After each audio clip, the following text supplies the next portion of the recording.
श्री राम जय राम श्री राम जय राम श्री राम जय राम ॐ सहस्रशीर्षा पुरुषः सहस्राक्ष सहस्रपाद स भूमिं विश्वतो वृत्वा अद्यतिष्ठद्दशाङ्गुलम् ॐ सहना भवतु सहनौ भुनक्तु सह वीर्यं करवावहै तेजस्विनावधीतमस्तु मा विद्विषावहै ॐ मधुमातरीतयति मधुक्षरन्ति सिन्धवः माध्वीर्णसन्तोषधीः मधुनक्तमोदशो मधुमत्पार्थिवं रजः मधुद्यौरस्तु नः पीता मधुमान्न वनस्पतिर्मधुमाङ्गस्तु सूर्य माध्वीर्गावो भवन्तु नः ॐ भद्रं कर्णभिः शृणुयाम देवाः भद्रं पश्यमाक्षभिर्यजत्राः स्थिरैरङ्गैस्तुष्टुवांसस्तनुभिः वशेम देवहितं यदायुः ॐ पूर्णमदः पूर्णमिदं पूर्णात् पूर्णमुदच्यते पूर्णस्य पूर्णमादाय पूर्णमेवावशिष्यते ॐ सदसदभेदातीतं परमपुरुषमेकं तारयितुमवतीर्णं निखिलमानवकुलं धृतसहजसमाधिमानन्दघनमूर्तिं प्रेमविगलितचित्तं नमामि श्री श्री अनुकूलचन्द्रं वन्दे विरामकरुणाविलोलसूनेत्रं स्मेराननं ध्यानानन्दश्चिद्घनवपुषं कोटिशः काममोहं विश्वालिङ्गनपीलपपेशलवरभिर्बाहुर्द्वयं सर्वावगाही विपुलप्रतिभाभास्करस्फीतभालं व्रतेश्वरेशं यज्ञपवितशोभितन्नतरोस्कं सदनकुलं रातुलचरणं संहति स्वस्ति वृद्धिं वन्दे त्वां निखिलानन्दं शिवचन्द्रात्मजं गुरुं वन्दे मनमोहिनी प्राणं प्राणिप्राणमनोहरं वन्दे त्वां भुवनेश्वरमिष्टमभीष्टदायकं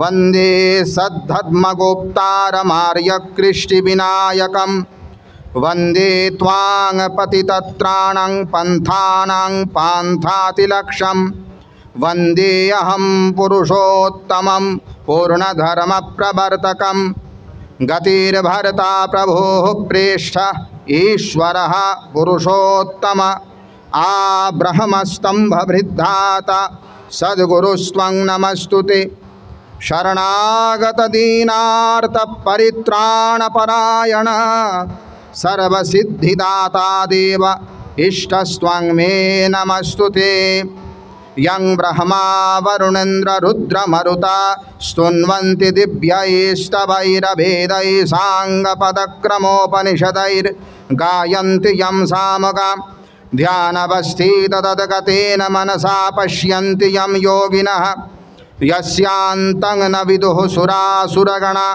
देवाय तस्मै नमः व्यातीत्यमरणं मर्त्यो येन वै विन्दते अमृतं सदा अनुकूलरूपाय तस्मै श्री गुरवे नमः। नमो गुरुभ्यो नमः। नमो ब्रह्मणे नमः। नमो ब्राह्मणेभ्यो नमः। আমার হৃদয় আসনে উপবিষ্ট প্রেম ঘন নরবিগ্রহ আমার জীবনোদ্ধাতা পরম দয়াল পরম প্রেমময় শ্রী শ্রী ঠাকুর অনুকূল চন্দ্রের রাঙ্গারাতুল চরণের শতকোটি প্রণাম। সর্বস্থান বিরাজিত আহ্লাদিনী শক্তি স্বরূপিণী শ্রীমতী রাধা রানী সহিত পরমাত্মারূপী ভগবান শ্রীকৃষ্ণের রাঙ্গারাতুল চরণের শতকোটি প্রণাম। আদ্যাশক্তি জগজ্জননী মহাসৃষ্টি প্রলয়ঙ্কারিণী মা জগজ্জননী মহাকালী রাঙ্গারাতুল চরণের শতকোটি প্রণাম। ভগবান ভোলা মহেশ্বরের রাঙ্গারাতুল চরণের শতকোটি প্রণাম। এবং এই টিক্কাচর মহাশ্মশানে এই পবিত্র হরিবাসরের পবিত্র তিথিতে সমবস্থিত সমস্ত ব্রাহ্মণ দেবতা, উপস্থিত জ্ঞানীগুণী বিদ্বজ্জন, এই শ্মশান কমিটি তৎসহ দায়িত্বশীল সমস্ত ব্যক্তিবর্গ এবং মহামায়ার অংশ সম্ভূতা মাতৃমণ্ডলী, আপনাদের সকলের অন্তরের অন্তঃস্থিত পরমাত্মারূপী শ্রী ভগবানের রাঙ্গারাতুল চরণে আমার শতকোটি প্রণিপাত। এইটা বাজে না? শুনতে পাচ্ছি? আচ্ছা, আওয়াজটা আমার শোনা যাচ্ছে কি? শোনা যায়? আচ্ছা, ঠিক আছে। আচ্ছা, তো আজকের এই পবিত্র একাদশী তিথিতে ভগবান মহেশ্বর এবং মা জগজ্জননী আদ্যাশক্তি মহামায়া তার শ্রী চরণপ্রান্তে এই শ্মশান ভূমিতে আমরা সকলেই সমুপস্থিত হয়েছি একটি গুরুত্বপূর্ণ বিষয় নিয়ে আলোচনা করা এবং বৈদিক শাস্ত্রে যে সিদ্ধান্ত এই বিষয় রয়েছে সেই সিদ্ধান্ত সম্বন্ধে সঠিক তথ্য অর্জন করা, জ্ঞান অর্জন করা, পর্যালোচনা করা তথা আমাদের জীবনে এই শ্মশান সংক্রান্ত যে সমস্যাটি উপস্থিত হয়েছে সনাতন শাস্ত্রের আলোকে সেটির একটি সুষ্ঠু সমাধান কল্প। আমরা সে কারণেই সকলেই সমবস্থিত হয়েছি। আমি ধন্যবাদ জানাই যাদের আহ্বানে আমি এখানে এসেছি এবং আপনাদের সামনে শাস্ত্র সিদ্ধান্ত বলার সুযোগ পেয়েছি। প্রথমেই তাদের সকলের প্রতি আমার কৃতজ্ঞতা এবং ধন্যবাদ জ্ঞাপন করছি। যারা আপনারা উপস্থিত হয়েছেন আপনাদেরকেও ধন্যবাদ এবং কৃতজ্ঞতা জ্ঞাপন করছি যে শাস্ত্র জানার মানসে, শাস্ত্রীয় সিদ্ধান্ত জানবার মানসে আপনারা উপস্থিত হয়েছেন। আমি আশা করব আমাদের যে আলোচনা হবে সেই আলোচনাটি আপনারা সম্পূর্ণ পূর্বাগ্রহ ব্যতি রেখে সম্পূর্ণভাবে শাস্ত্র সিদ্ধান্তের প্রতি আস্থাশীল হয়ে শোনার চেষ্টা করবেন। তাহলেই কেবলমাত্র আমাদের আলোচনার সার্থকতা হবে। একটি জিনিস বোঝা প্রয়োজন, কোনো বিষয়ে যদি আমরা পূর্বাগ্রহ নিয়ে বসে থাকি তাহলে সেই বিষয়ে যত আলোচনাই হোক না কেন সেই আলোচনা সম্বন্ধে আমরা নিষ্পক্ষ বিচার করতে পারি না। কিন্তু যখন পূর্বাগ্রহ শূন্য হয়ে আমরা বসি, অর্থাৎ সম্পূর্ণ নিরপেক্ষভাবে শাস্ত্রীয় সিদ্ধান্ত জানবার জন্য বসি, তখন একটা সমাধান বেরিয়ে আসে। আমি বিশ্বাস করি এবং আশা করি আপনারা যারা সকলেই বসে আছেন আপনারা প্রত্যেকেই আমাদের সনাতন ধর্মের যে মান্য শাস্ত্র, বেদ, পুরাণ, স্মৃতি, উপনিষদ এবং মহাপুরুষদের লিখিত গ্রন্থ এগুলোর প্রতি আস্থাশীল রয়েছেন, বিশ্বাসী রয়েছেন এবং নিরপেক্ষভাবে পূর্বাগ্রহ ব্যতিরেকে আলোচনা শুনবেন। ভক্তমণ্ডলী, আলোচনার ভূমিকাতে বলতে হয় ধর্ম এমন একটি বস্তু, এমন একটি তত্ত্ব যেটি মানুষ এবং পশুর মধ্যে পার্থক্য তৈরি করে। পশুদের যা বৈশিষ্ট্য তার অনেকখানি মানুষের মধ্যে বিদ্যমান আছে।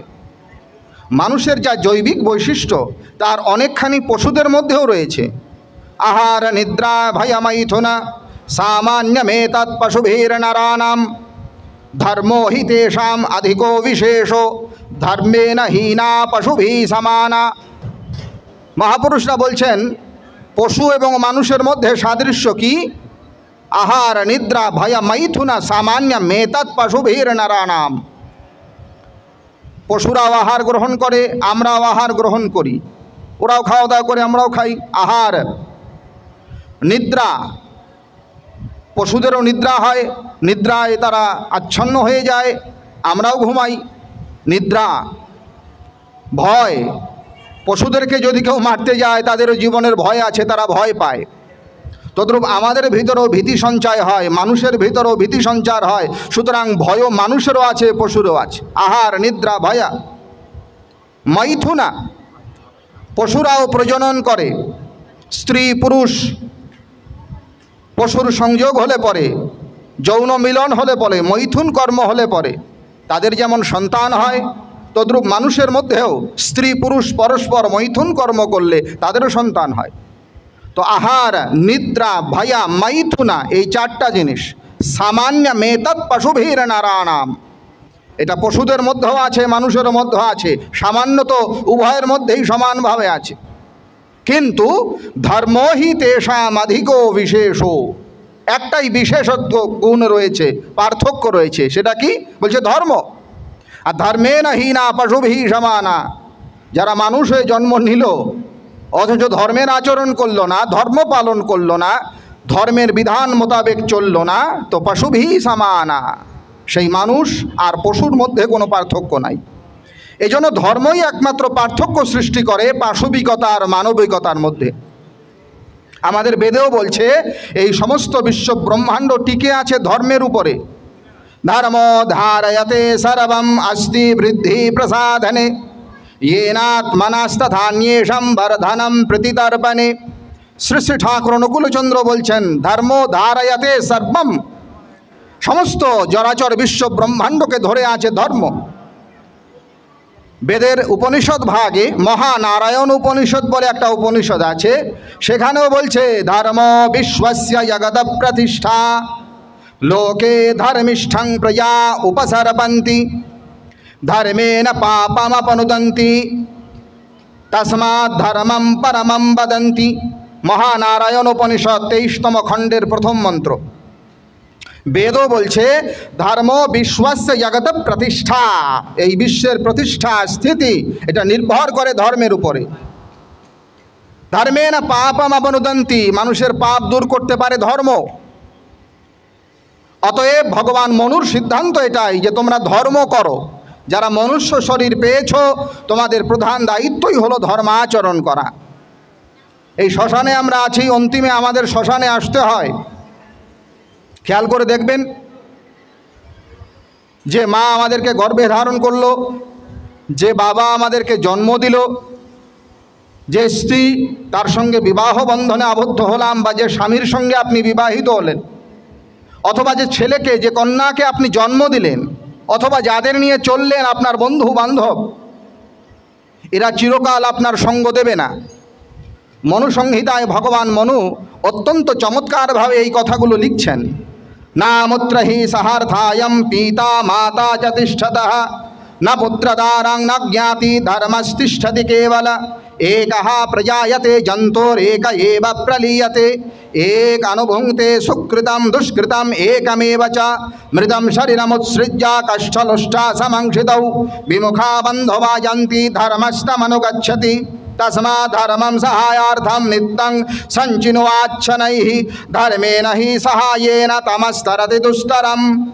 মনুসংহিতা অধ্যায় নম্বর 4 শ্লোক নম্বর 239, মনুসংহিতা অধ্যায় নম্বর 4 শ্লোক নম্বর 240, মনুসংহিতা অধ্যায় নম্বর 4 শ্লোক নম্বর 241, মনুসংহিতা অধ্যায় নম্বর 4 শ্লোক নম্বর 242।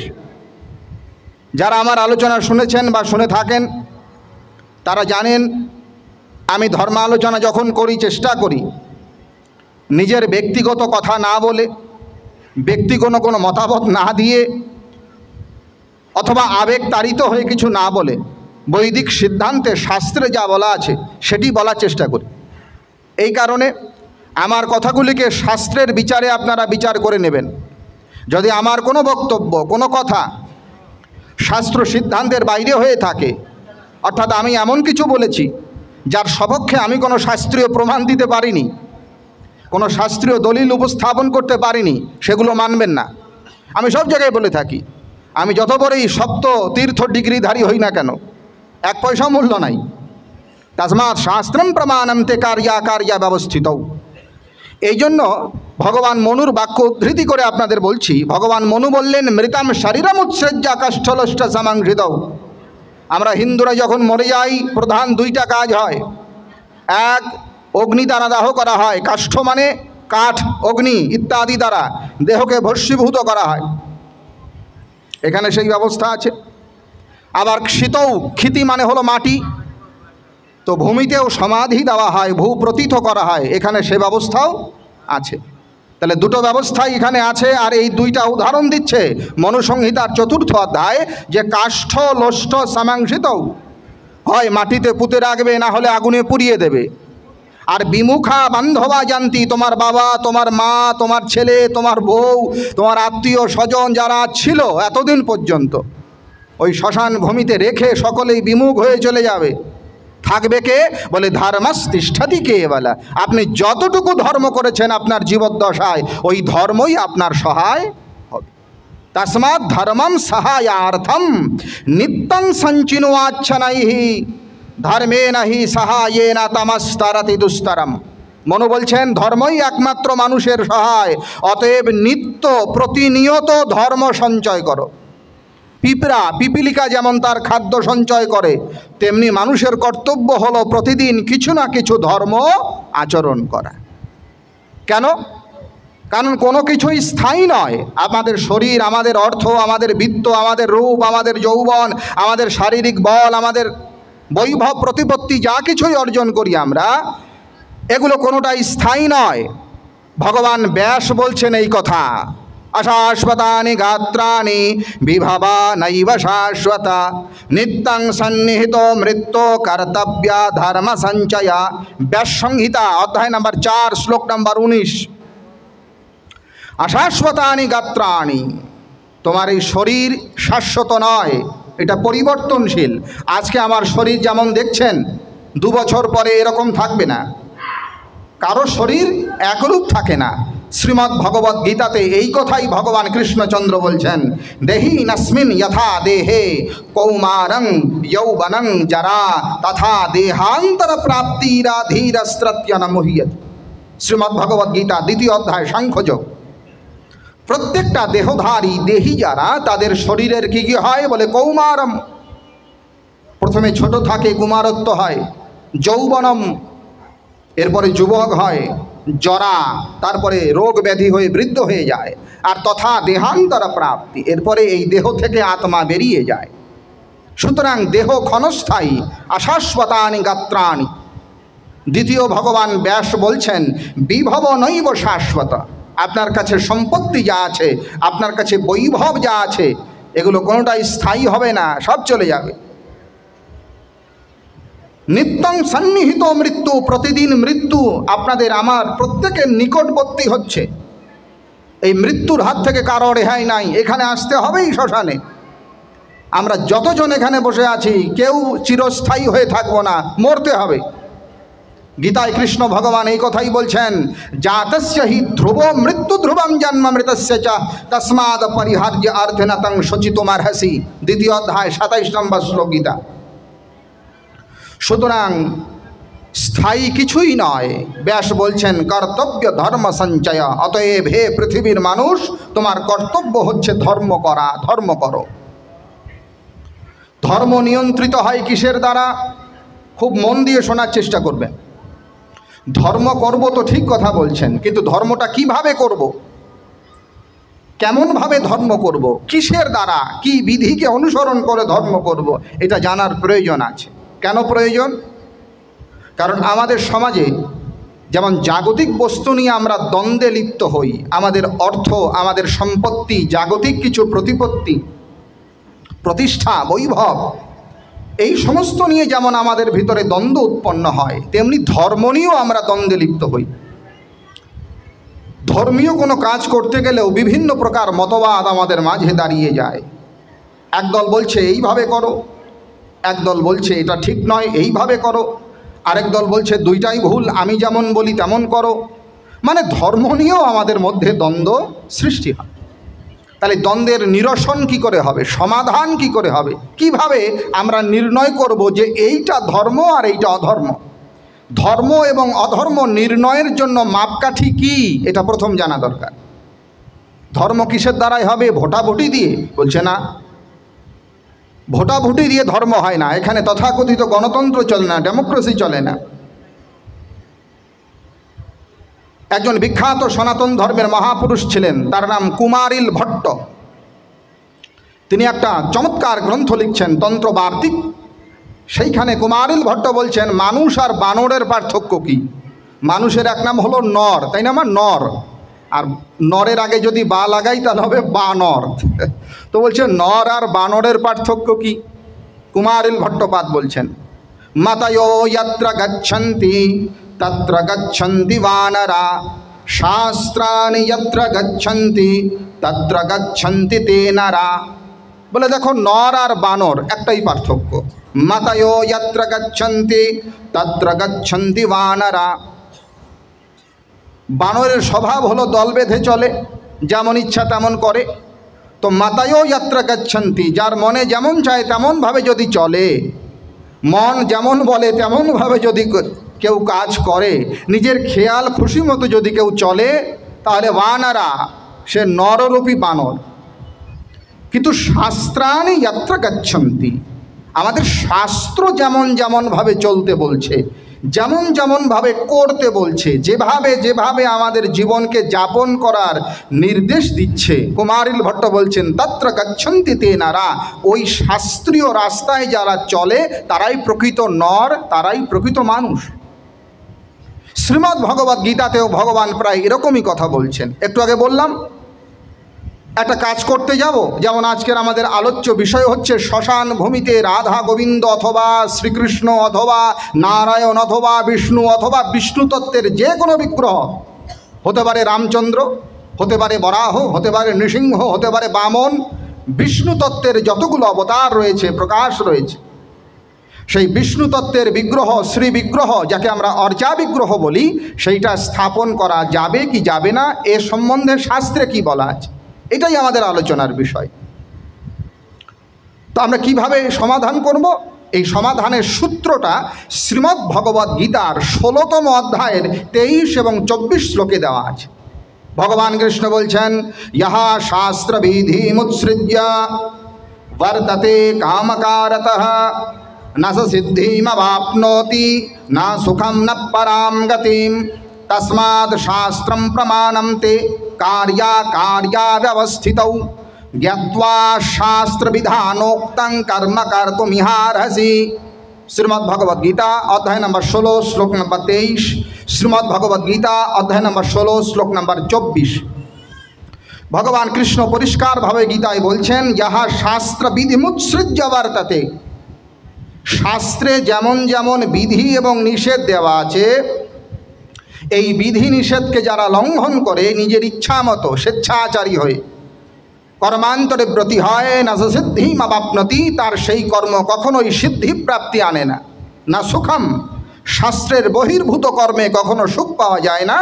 না পরাম গতিম, এবং অশাস্ত্রীয় কর্ম করলে মৃত্যুর পরে পরাগতি বা উৎকৃষ্ট গতিও হয় না। তাহলে কি করব? ভগবান গীতায় বলছেন তস্মাৎ শাস্ত্রম প্রমাণম তে, অর্জুন শুনে রাখো, কার্যা অকার্যা ব্যবস্থিত, তোমার কি করণীয়, কার্যা অকার্যা, তোমার কি অকর্তব্য, তোমার কেমন করা উচিত কেমন করা উচিত নয়, কি কর্তব্য আর কি অকর্তব্য, এই দুইয়ের প্রমাণ কি? তস্মাৎ শাস্ত্রম প্রমাণম, শাস্ত্রই হলো প্রমাণ। সুতরাং শাস্ত্র যা বলবে করার জন্য তা পালন করো, শাস্ত্র যা নিষেধ করবে তা কখনো পালন করিও না। গীতার সারেই তস্মাৎ শাস্ত্রম প্রমাণ। ভগবানকে জানার বোঝার উপায় শাস্ত্র, আর কিচ্ছু নয়, শাস্ত্রই প্রমাণ।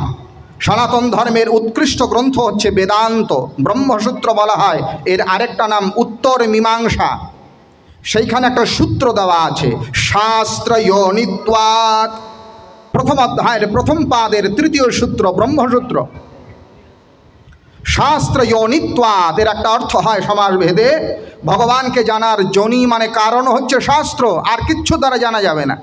কারণ ভগবানকে খালি চোখে আমরা কেউ দেখি নাই, দেখতে পারবও না। তো যাকে প্রত্যক্ষ প্রমাণ দ্বারা জানা যায় না, খালি চোখে দেখা যায় না, অনুমান দ্বারা জানা যায় না, তাকে জানার জন্য শব্দ প্রমাণ মানে শাস্ত্রই হলো প্রমাণ। শাস্ত্র যোনিত্বাৎ, ব্রহ্মসূত্রের প্রথম অধ্যায়ের প্রথম পাদের তৃতীয় সূত্র। এই যে ভগবানকে শাস্ত্রজনী বলা হয়, এর দুটো অর্থ হয়। এক, ভগবানকে জানার হেতু বা কারণ হলো শাস্ত্র। দুই, ভগবান স্বয়ং শাস্ত্রকর্তা। বেদ পুরাণ যত শাস্ত্র এগুলো প্রকারান্তরে ভগবানই নির্মাণ করেছেন, এজন্য ভগবানকে শাস্ত্রজনী বলা হয়। আর কোথায় কোথায় প্রমাণ আছে? এই আপনাদের এখানে যে ভাগবত পুরাণ দেখতে পাচ্ছেন, এই ভাগবতে আছে। কোথায় কোথায়? ভাগবত মহাপুরাণের দশম স্কন্দের 16তম অধ্যায়ের 44তম শ্লোক যদি খোলেন, সেখানেও বলছে নমঃ প্রমাণ মূলায় কবয়ে শাস্ত্রযোনয়ে প্রবৃত্তায় নিবৃত্তায় নিগমায় নমো নমঃ। ভগবানকে প্রণাম করতে গিয়ে বলা হচ্ছে শাস্ত্রযোনয়ে, হে প্রভু, হে ভগবান, হে কৃষ্ণ, আপনি শাস্ত্রজনী।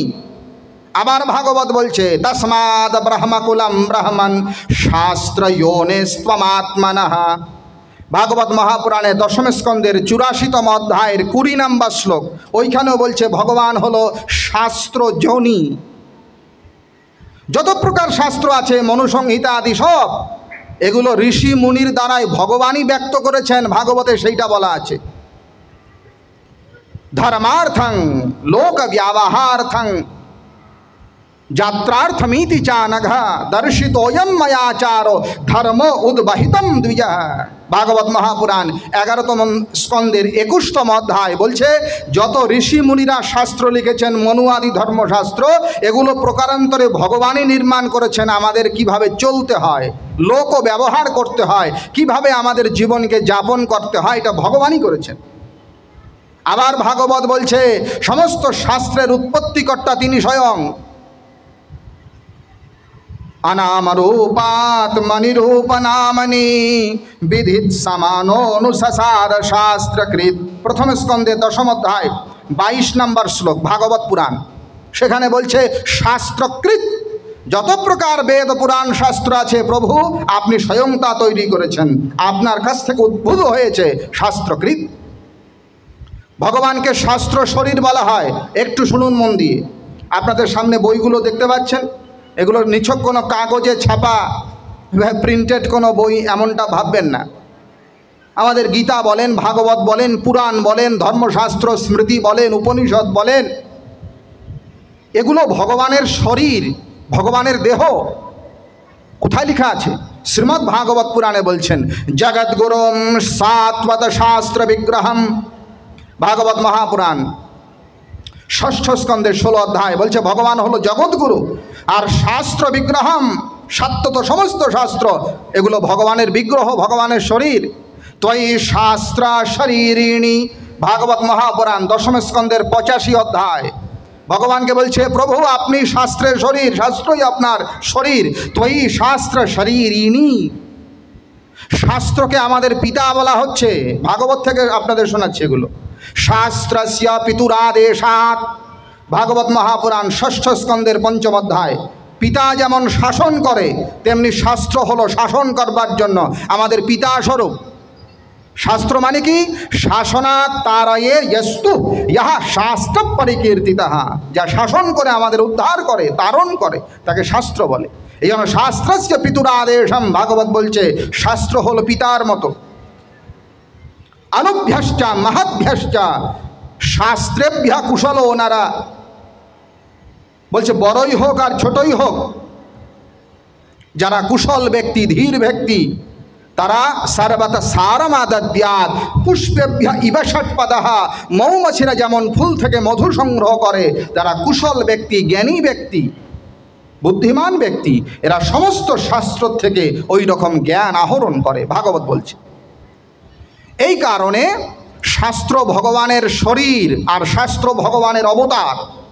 যেমন রাম অবতার, কৃষ্ণ অবতার, তেমনি শাস্ত্রগুলোও ভগবানের অবতার। অবতীর্ণ জগন্নাথ শাস্ত্র রূপেণ বৈ প্রভু। শাণ্ডিল্য স্মৃতি 4th অধ্যায় 193 নম্বর শ্লোক। অবতীর্ণ জগন্নাথ শাস্ত্র রূপেণ বৈ প্রভু। এই শাস্ত্র রূপে সাক্ষাৎ ভগবান অবতার হয়েছেন। ভগবানের অবতার হলো শাস্ত্র। আবার কি বলছে, গো বিপ্রা সুর সাধূনাং ছন্দসাম বিচেশ্বরঃ রক্ষ মিশ্রং সনুদ্ধত্তে ধর্মাস্যর্থস্য চৈবহি। ভাগবত মহাপুরাণ। শাস্ত্রের মর্যাদা রক্ষা করবার জন্য, বেদের মর্যাদা রক্ষা করবার জন্য ভগবান অবতার হন। কেন? কারণ ভগবানের দেহ হলো শাস্ত্র। দেখবেন একটা ঘটনা আপনারা জানেন, অর্জুন মিশ্র গীতা পড়ছে, আর গীতায় লেখা আছে অনন্যশ্চিন্তয়ন তমাম যে জনাহা পর্যুপাসতে তেষাম নিত্যাভিযোক্তানাং যোগক্ষেমম বহাম্যহম। উনি গীতা পড়তে গিয়ে দেখলেন বহাম্যহম, ভগবান বহন করে। এটা কেমন কথা? ভগবান কেন বহন করবে? উনি এটা কেটে দিয়ে লিখছেন দদাম্যহম, কেটে দিয়েছেন। গীতার শ্লোক লিখেছে দদাম্যহম। এরপরে অর্জুন মিশ্র ভিক্ষায় বেরিয়েছে, প্রতিদিন ভিক্ষা করে যা পেত তাই ভগবানের সেবায় লাগিয়ে গেত। প্রতিদিন ভিক্ষা করছে, সেদিন আর ভিক্ষা পায়নি। গাছের তলায় বসে ভাবছে যে আরে আমি তো ভিক্ষা পেলাম না, বাড়িতে চাল ডাল নিয়ে যাব কি করে, আমার খাওয়া কি করে হবে। ঘুমিয়ে পড়েছে। সন্ধ্যাবেলায় যখন সন্ধ্যায় ঘুম ভেঙেছে, বাড়ি গিয়েছে, গিয়ে দেখছে অনেকগুলো রান্না তরকারি আয়োজন করেছে তার স্ত্রী। বলছে তাড়াতাড়ি এসো, খেতে বসো। অর্জুন মিশ্র বলছে এগুলো তুমি পেলে কোথায়? অর্জুন মিশ্রের স্ত্রী বলছে তুমি আমার সঙ্গে মস্করা করো? তুমি না দুটো ছেলের দ্বারায় একটা মস্ত বড় ডালিতে অনেকগুলো চাল ডাল তরি তরকারি সবজি ইত্যাদি দ্রব্য নিয়ে পাঠিয়েছিলে। আচ্ছা তুমি এত নির্দয়, ওই সামান্য দুইটা শিশুর মাথায় এত ভারী ভারী ওজনের তুমি দ্রব্য পাঠিয়েছ। আমি যখন এই বাচ্চা দুটোকে দেখলাম একটা বাচ্চা, দুটো বাচ্চার পিঠে একটা চাবুকের দাগের মতো দগদগে দাগ। জিজ্ঞাসা করলাম কে মেরেছে তোমাদের? ওই শিশু দুটো বলল যে তোমার স্বামী অর্জুন মিশ্র মেরেছে। অর্জুন মিশ্রের স্ত্রী বলছে আমি বাচ্চা দুটোকে বললাম একটু দাঁড়াও, তোমাদের জন্য জল নিয়ে আসি, আর জল আনার জন্য ঘরে গিয়েছি, সে দেখি বাচ্চা নাই।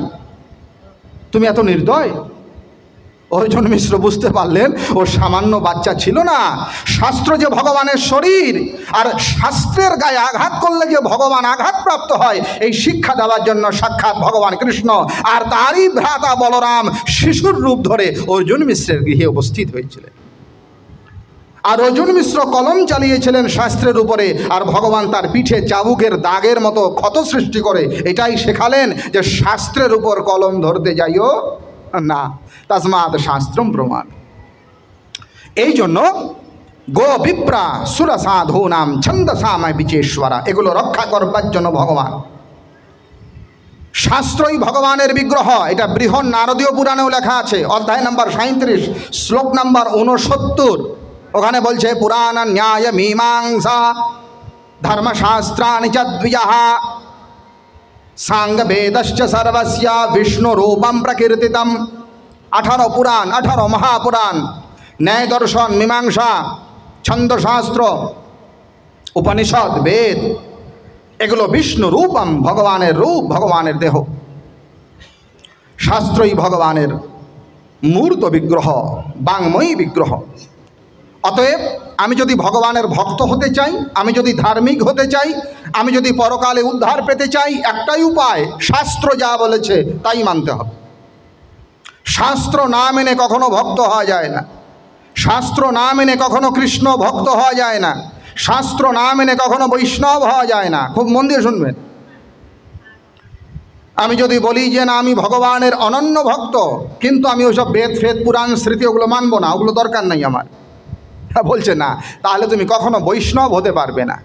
এই মা কি বলছি, যদি আমি বলি যে আমি ভগবান গোবিন্দের, রাধা গোবিন্দের, ভগবান শ্রীকৃষ্ণের, ভগবান হরির অনন্য ভক্ত, প্রিয় ভক্ত, কিন্তু ওই বেদ ভেদ পুরাণ স্মৃতি মনুসংহিতা ও শাস্ত্রফাস্ত্র আমি অত মানতে পারবো না, বলছে তাহলে তুমি বৈষ্ণব হতে পারবে না। কোথায় লেখা আছে? স্বয়ং ভগবান এই কথা বলছেন বাদুল সংহিতার 189 নম্বর শ্লোকে। তিনি বলছেন শ্রুতি স্মৃতি মমৈবাজ্ঞা যস্তাম উল্লঙ্ঘ বর্ততে আজ্ঞাচ্ছেদি মম দ্রোহি মদ্ভক্তাপি ন বৈষ্ণব। শ্রুতি বেদ, স্মৃতি মানে ধর্মশাস্ত্র, সংহিতা আদি, পুরাণ, পাঞ্চরাত্র, তন্ত্র, আগম শাস্ত্র, শ্রুতি স্মৃতি মমৈবাজ্ঞা। ভগবান বলছেন শ্রুতি এবং স্মৃতি এগুলো আমার আদেশ। যস্তাম উল্লঙ্ঘ বর্ততে, যারা এগুলো মানে না, স্মৃতিশাস্ত্রের নিয়ম মানবে না, আজ্ঞাচ্ছেদি, এদিকে মন দিন, ভগবান বলছেন, এটা শ্রী ভগবান বলছে আজ্ঞাচ্ছেদি, ওই ব্যক্তি আমার আজ্ঞার ছেদনকারী, মমদ্রোহী, ওই ব্যক্তি আমার শত্রু, আর মদভক্ত অপীন বৈষ্ণব, সে যতই আমার ভক্তি করুক না কেন কদাপি কখনো সে বৈষ্ণব হইতে পারিবে না।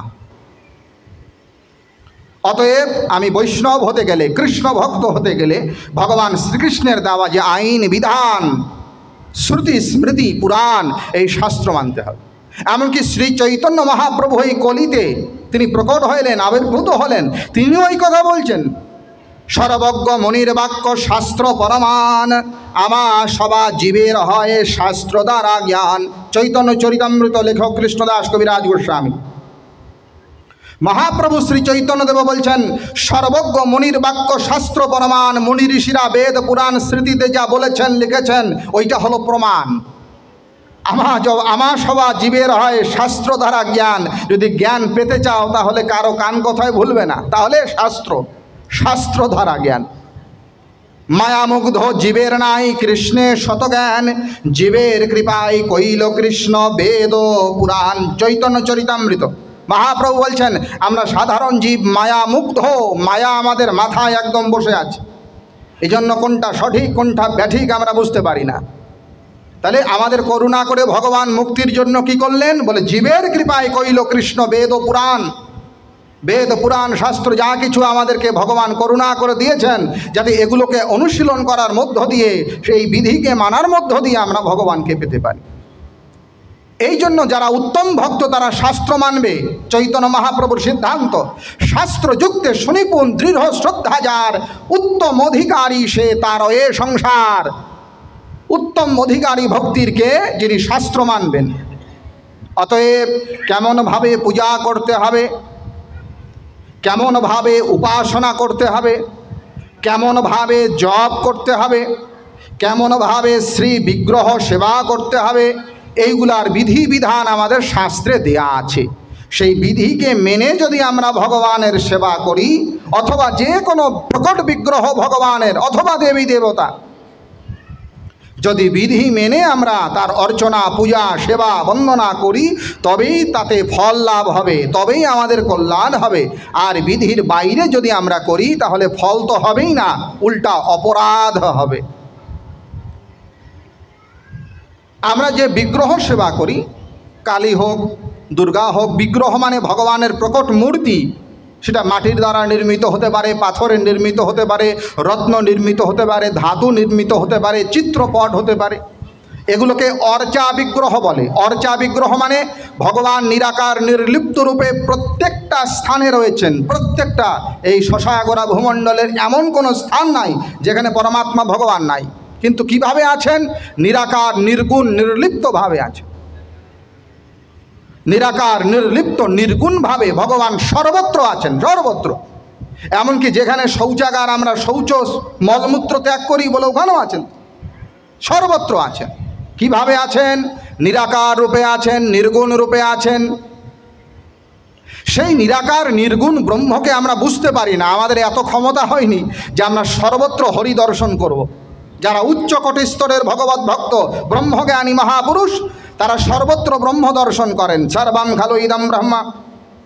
কিন্তু আমরা সাধারণ যারা জীব আছি, আমাদের সেই ক্ষমতা নাই। তাহলে আমাদের অর্চনা করবার জন্য ভগবানের একটা সাকার বিগ্রহ তৈরি করতে হয়। এই সাকার বিগ্রহ বা প্রতিমা বা মূর্তি, এইটাকে বলে অর্চা বিগ্রহ। অর্চা বিগ্রহ, এই অর্চা বিগ্রহ স্থাপন করার নিয়ম আছে। কোথায় স্থাপন করতে হবে, কোন মাসে স্থাপন করতে হবে, কোন তিথিতে স্থাপন করতে হবে, কোন দিকে স্থাপন করতে হবে, কি কি দ্রব্য দ্বারা পূজা হবে, কি কি দ্রব্য দ্বারা তার আসন হবে, কোন পুষ্প দ্বারা পূজা করা যাবে, কোনটা দ্বারা যাবে না, কোন ফল দেয়া যাবে, কোনটা দেয়া যাবে না, কতটুকু দিতে হবে, কতটুকু দেয়া যাবে না, সবগুলোর বিধি আছে। এগুলোকে বলে সেবা বিধি। এই সেবা বিধিতে যদি ভুল হয় তাহলে অপরাধ হয়, তাকে বলে সেবা অপরাধ। একটু মন দিয়ে শুনবেন। যখন আমরা ভগবানের কোনো অর্চা বিগ্রহ বা মূর্তির পূজা করি, প্রতিমার পূজা করি, সেই প্রতিমা পূজা করতে গেলে যদি ভুল হয় তাকে বলে সেবা অপরাধ। বৈষ্ণবদের ধর্মগ্রন্থে, বৈষ্ণবীয় শাস্ত্রে, আমাদের সনাতন শাস্ত্রে, সমস্ত জায়গায় এই সেবা অপরাধকে 32 ভাগে ভাগ করা হয়েছে। 32 প্রকারের সেবা অপরাধ। সেবা করতে গিয়ে যদি এই 32টা অপরাধ হয়ে যায় তাহলে ওই সেবাতে কোনো কাজ হবে না, বরং পাপ হবে। কাজেই সেবা করতে গেলে, প্রতিমার পূজা করতে গেলে ভগবানের এই 32 প্রকার অপরাধ শূন্য হয়ে করতে হবে। নাম্বার 1। নাম্বার 2, যে কোনো পূজা করতে গেলে 3টা জিনিস অত্যন্ত সতর্কতা নিয়ে মানতে হবে। যে কোনো পূজা, একটার নাম দেশ, একটার নাম কাল, আর একটার নাম পাত্র। আমরা বাংলায় বলি স্থান, কাল, পাত্র। আমরা ভগবানের সামনে যা কিছুই দেই, একটা ফুল তুলসী দিলেও ভগবান নেয়, বলেন নাই যে পত্রং পুষ্পং ফলং তোয়ম জমে ভক্তা প্রযচ্ছতি। আমাকে ডালি ডালি যদি নাও দিতে পারে, একটা তুলসী পাতা দিলেও হবে, বলেছেন না, পত্রং পুষ্পং ফলম তোয়ম। কিন্তু এই যে আমি ভগবানকে দেব, সমর্পণ করব, দান করব, এইটাও 3 ভাগে বিভক্ত, সাত্ত্বিকী, রাজসী, তামসী। দানও 3 প্রকার, শ্রদ্ধাও 3 প্রকার, পূজাও 3 প্রকার, উপাসনাও 3 প্রকার। তাহলে কিভাবে দান করলে ওটা সাত্ত্বিকী হয়, কিভাবে দান করলে তামসী হয়, কিভাবে দান করলে রাজসী হয়, জানা প্রয়োজন। কোথায় পাবেন এটা? শ্রীমদ্ ভগবদ্ গীতার 17 অধ্যায় খুলবেন। অধ্যায়টার নাম হলো শ্রদ্ধাত্রয় বিভাগ। এই শ্রদ্ধাত্রয় বিভাগ যোগের 22 নম্বর শ্লোকটা একটু দেখবেন। ভগবান কৃষ্ণ বলছেন, অদেশকালে যদ্দানম অপাত্রেভ্যশ্চ দীয়তে। অদেশকালে, অদেশে মানে যেখানে দেওয়া উচিত নয় সেইখানে, অদেশে। অদেশকালে, অকালে মানে যে সময়ে দেওয়া উচিত নয় সেই সময়। অদেশকালে যদ্দানম অপাত্রেভ্য, অপাত্রে যদি দান করো, তাহলে অদেশে, অকালে, অপাত্রে। আর কি বলে, যদি তুমি সৎকার শূন্য হয়ে করো আর অভিমান নিয়ে করো, তাহলে তত্তামসম উদাহৃতম, বলে ওইটা সাত্ত্বিকীয় হবে না, রাজসীয় হবে না, ওটা ঘোর তামসিক কর্ম হবে। অদেশে অকালে, তাহলে আমি যে ভগবানের পূজা করব তার জন্য দেশ, কাল এবং পাত্র, এই 3টা ধ্যান রাখতে হবে, খেয়াল রাখতে হবে। এইবার আমরা যে স্থানে আছি, এইদিকে মন দিন, আমরা যেই স্থানে আছি শ্মশান ভূমি। তো শ্মশান, এই শ্মশানটা কাকে বলে প্রথমে এটা জানা দরকার। দেশ মানে স্থান, এই স্থান শ্মশান স্থান। এটা শ্মশান কেন হলো এই নামটা?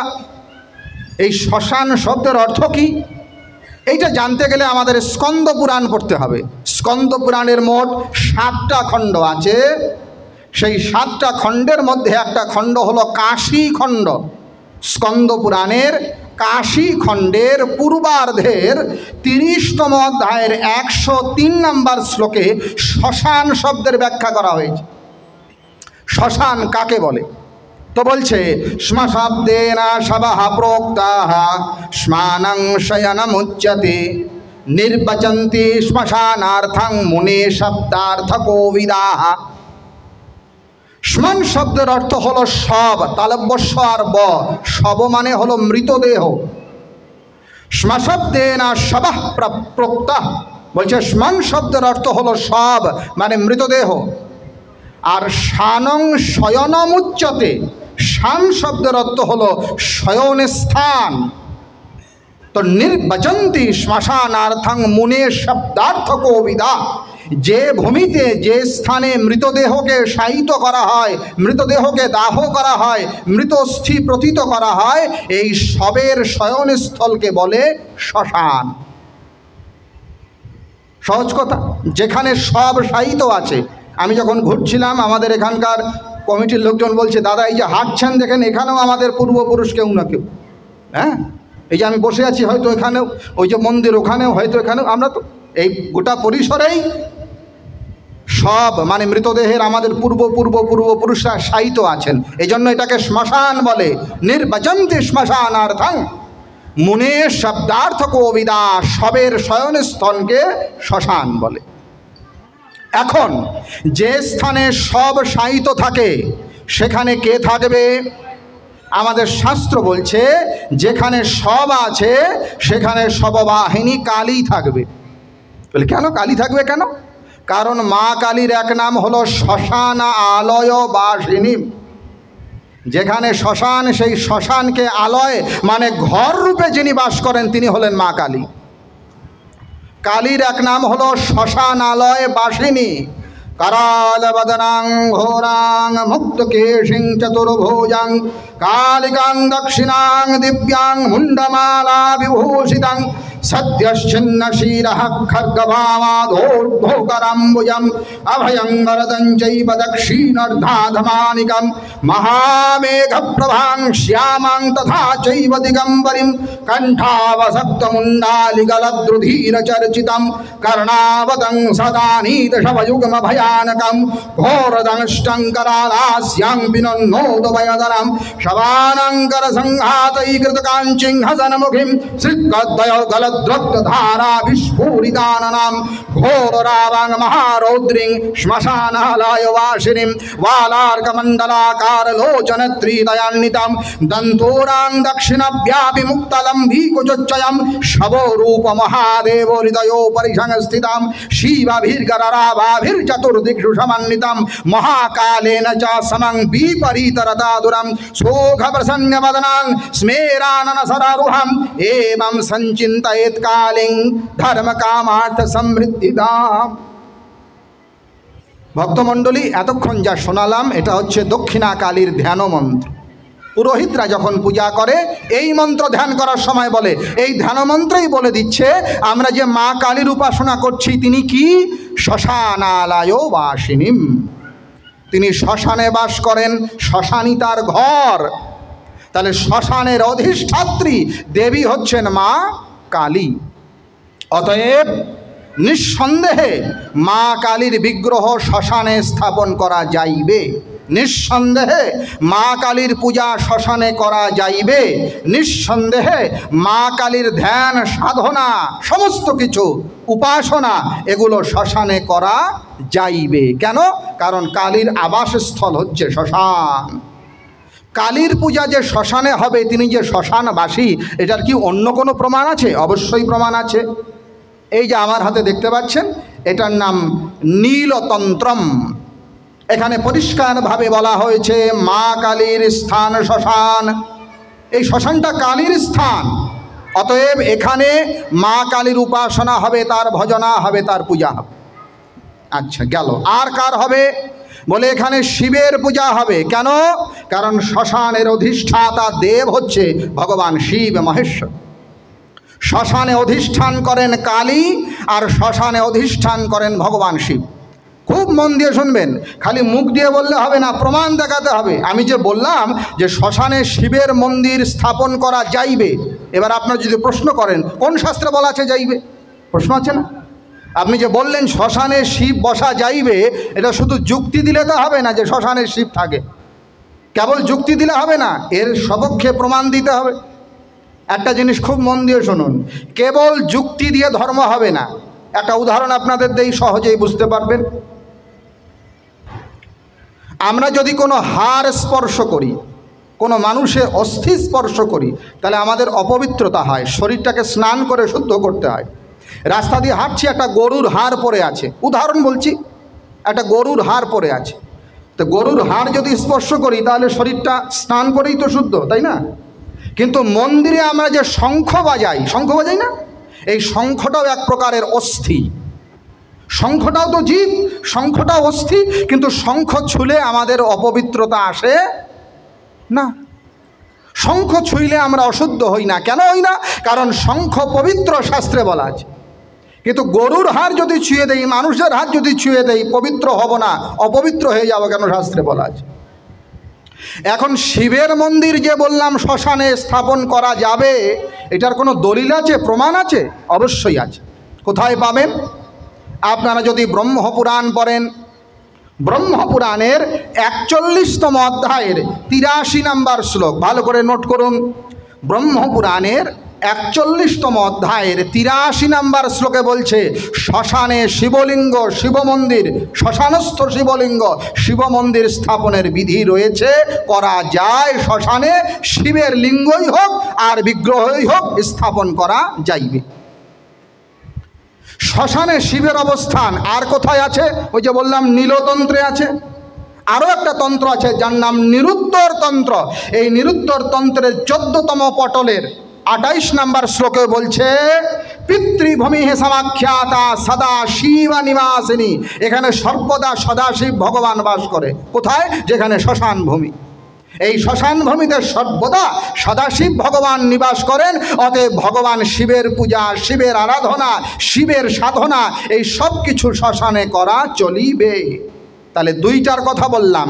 এক, শ্মশানের অধিষ্ঠাতা ভগবান সদাশিব, তার অর্চনা, তার আরাধনা, তার উপাসনা, তার বিগ্রহ শ্মশানে করা চলিবে, কেননা তিনি এখানেই অবস্থান করেন, এটাই তার প্রিয় স্থান।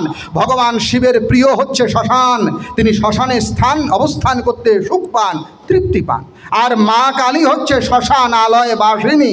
অতএব শিব দুর্গা, শিব কালী, শিব শক্তি, কালীর যতগুলো রূপ রয়েছে, সেটা দুর্গা হোক, তারা হোক, বগলা হোক, ছিন্নমস্তা হোক, দশ মহাবিদ্যা, প্রত্যেকের সাধনা শ্মশানে করা যাবে, কোনো বাধা নাই।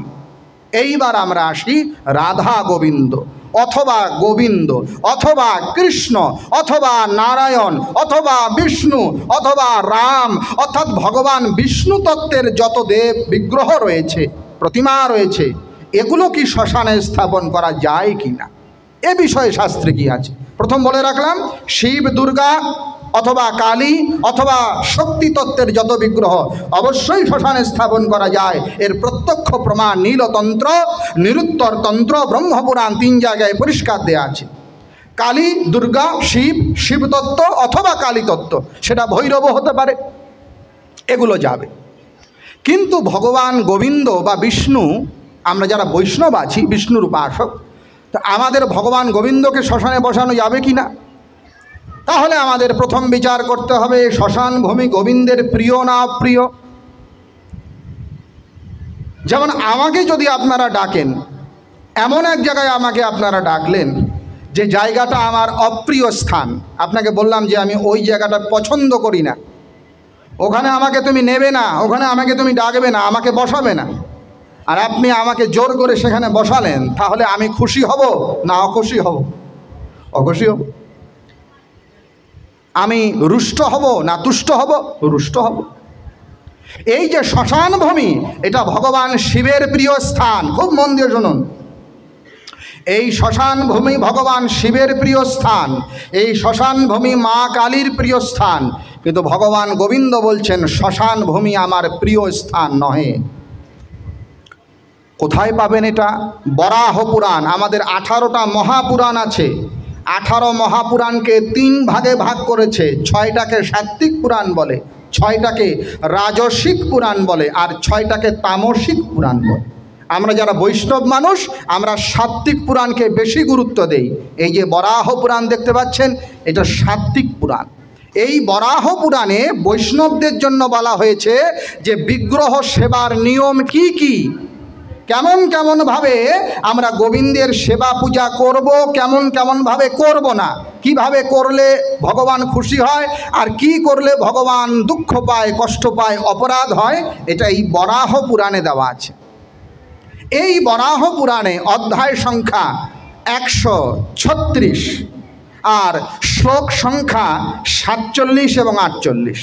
শ্রী ভগবান গোবিন্দ, বরাহরূপী গোবিন্দ, তিনি বলছেন, দেখো শ্মশান আমার প্রিয় স্থান নয়।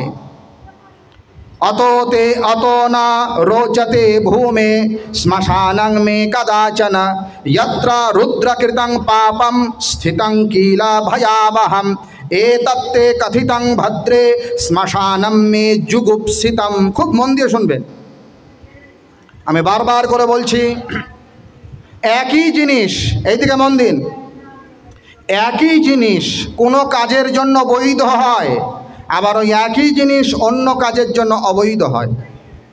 একই জিনিস কোনো সময়ে করার বিধান শাস্ত্রে আছে, আবার একই জিনিস কোনো সময় করা যাবে না, এটাই বলা আছে। স্থান কাল পাত্র ভেদে একই দ্রব্য কাউকে দেওয়া যায়, আবার একই দ্রব্য কাউকে দেওয়া যায় না। যেমন আমরা বাংলায় বলি না, যে দেবতা যে ফুলে তুষ্ট। উদাহরণ একটা দেই, যেমন নারায়ণ শিলাতে আমরা তুলসী দেই না? তুলসী কৃষ্ণ প্রিয়, সে আমরা বন্ধ যে তোমার স্মরণ নয় তারও বাঞ্ছা পূর্ণ হয়। কেন? তুলসী কৃষ্ণ প্রিয়। তাহলে নারায়ণ শিলার পূজা করতে গেলে তুলসী পত্র লাগবে, তুলসী পত্র ছাড়া নারায়ণের পূজা হবে। কিন্তু গণেশের পূজা করতে গেলে তুলসী পত্র দেয়া চলিবে না। বোঝেন?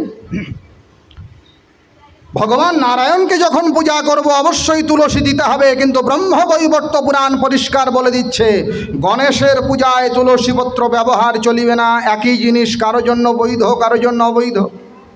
আরও আপনাদের সহজ করে বলি, যতদিন আপনার বাবা জীবিত আছে, এই মামন দাও, যতদিন বাবা জীবিত আছে গয়াতে পিণ্ড দিতে পারবে না, করলে দোষ হবে। সবগুলো প্রমাণ আমি নিয়ে এসেছি। আমি যতগুলো বলছি এগুলো আপনাদের যদি চেক করার ইচ্ছে হয় মূল থেকে চেক করতে পারেন। আমার পরে যিনি বক্তব্য রাখবেন উনিও, এবং এখানকার আমাদের সম্মানিত বাবু যিনি আছেন ওনার হাতে আমি এক কপি দিয়ে যাব মূল শাস্ত্রের, আপনারা ওনার কাছ থেকেও সংগ্রহ করে দেখতে পারেন। এনে কোনো লুকোচুরির কিচ্ছু নাই। আর আমরা এই জন্য আসি নাই জোর করে আপনাদের এটা করতেই, এটা না। আমরা শাস্ত্রের কথাগুলো আপনাদের সামনে বলছি, মূল বই থেকে দেখাচ্ছি, এমনকি আমরা একটা মূল কপি দিয়েও যাব এই শ্মশান কমিটিকে। আপনারা বাড়িতে বসে আরাম করে দেখতে পারবেন, দেখে বুঝে তারপরে বিচার করবেন। তো কি বললাম, যতদিন পিতা জীবিত আছে ততদিন গয়া পিণ্ড দিলে দোষ হবে, পাপ হবে। খালি পাপ নয়, পিতৃহত্যা পাপ হবে। যতদিন পিতা জীবিত আছে ওই পিতার জীবিত অবস্থায় যদি আপনি গয়াতে পিণ্ড দেন তাহলে ব্রহ্মহত্যা পাপ হবে। কোথায় লেখা আছে? শব্দকল্পদ্রুম, সংস্কৃত বিধান। কিন্তু বাবা যদি মারা যায় তাহলে গয়ায় পিণ্ড দিতে হবে। কোথায় লেখা আছে? বৃহৎ পরাশর সংহিতা, জীবিত বাক্যকরণাৎ মৃতাহে ভূরি ভোজনাৎ গয়ায়া পিণ্ডদানঞ্চ ত্রিভির পুত্রস্য পুত্রতা। বাবা যখন গত হয়ে যাবে, দেহত্যাগ করবে, তাহলে বাবার উদ্দেশ্যে গয়ায় পিণ্ড দিতে হবে, এটা পুত্রের কর্তব্য। ওই বাবা মারা গেলে পরে গয়ায় পিণ্ড দিলে পাপ হয় না, বরং পুণ্য হয়, না দিলে পাপ। কিন্তু বাবা যদি জীবিত থাকে তখন গয়া পিণ্ড দেওয়া যাবে না, দিলে পাপ হবে। তাহলে একই কর্ম কখনো পুণ্য হয়, কখনো পাপ।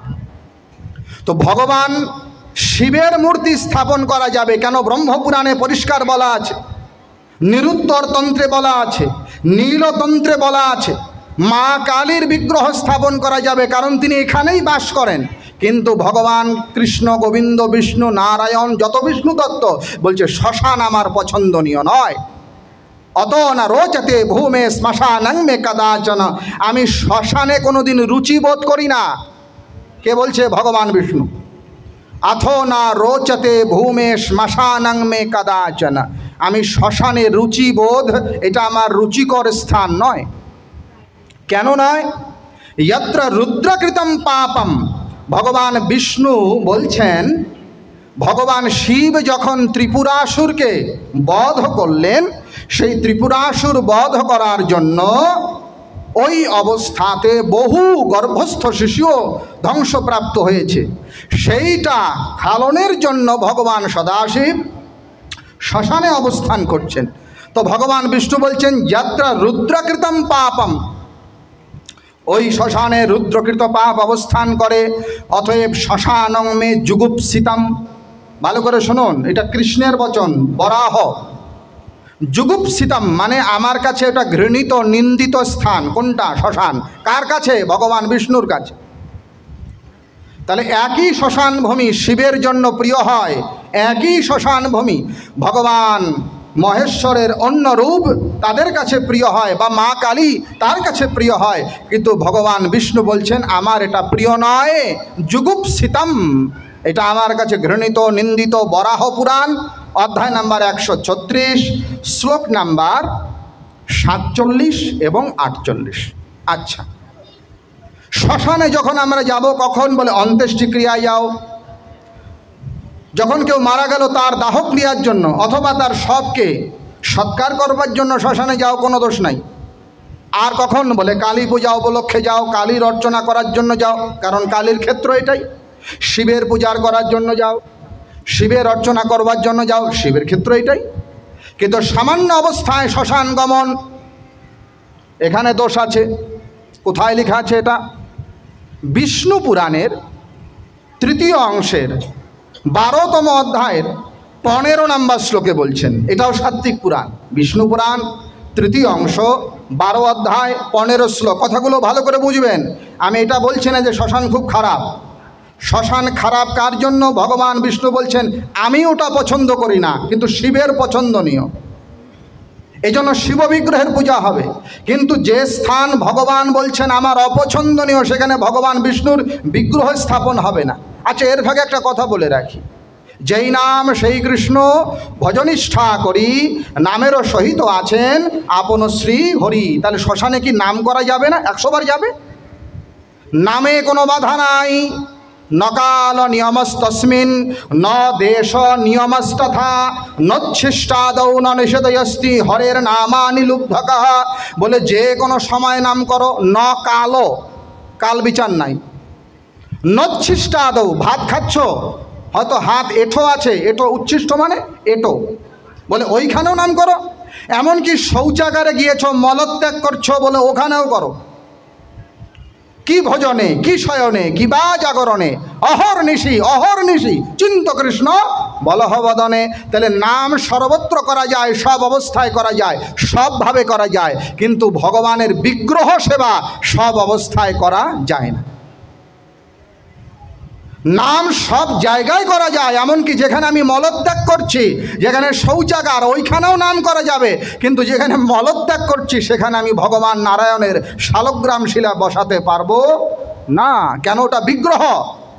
একটা হলো নাম, একটা হলো বিগ্রহ। যখনই আমি বিগ্রহ বসাবো, আমার শুদ্ধ স্থান লাগবে, আমার শুদ্ধ দেহ লাগবে, আমার শুদ্ধ মন্ত্র লাগবে, আমার শুদ্ধ দ্রব্য লাগবে। এই শুদ্ধ উপাচারে আমাকে পূজা করতে হবে, নাহলে দোষ হবে। এর নাম সেবা অপরাধ। তাহলে নাম করা যাবে, কিন্তু ভগবানের মূর্তি, প্রতিমা, বিগ্রহ যদি বিষ্ণু বিগ্রহ হয়, কৃষ্ণ বিগ্রহ হয়, এটা শ্মশান ভূমিতে স্থাপন করা চলিবে না। বরাহ পুরাণ বলছে শুধু তাই নয়, এদিকে মন দিন, বলছে দূর আতাহা পরিবার যায়, দূর থেকে ওটা বর্জন করো। যে ভূমিতে অস্থি আছে, এই যে আমরা মাটিতে বসে আছি, এর নিচে আমাদের পিতৃপুরুষ হয়তো আছে সব জায়গায়, তাদের অস্থির অংশ এখানে আছে। অস্থিযুক্ত ভূমি, কেশযুক্ত ভূমি, ভস্মযুক্ত ভূমি, এইগুলো যদি আমরা ভূমিতে যাই, তাহলে শরীরে সাময়িক অপবিত্রতা উৎপন্ন হয়। কখন? সামান্য অবস্থায়। শিবের পূজা করতে যাব তখন দোষ নাই, মা কালীর দর্শন করতে যাব তখন দোষ নাই, তাতে দোষ নাই, বারবার করে বলছি। কিন্তু সামান্য অবস্থায় যদি যাই, দোষ হবে। কেন? বশিষ্ঠ সংহিতায় এর প্রমাণ আছে।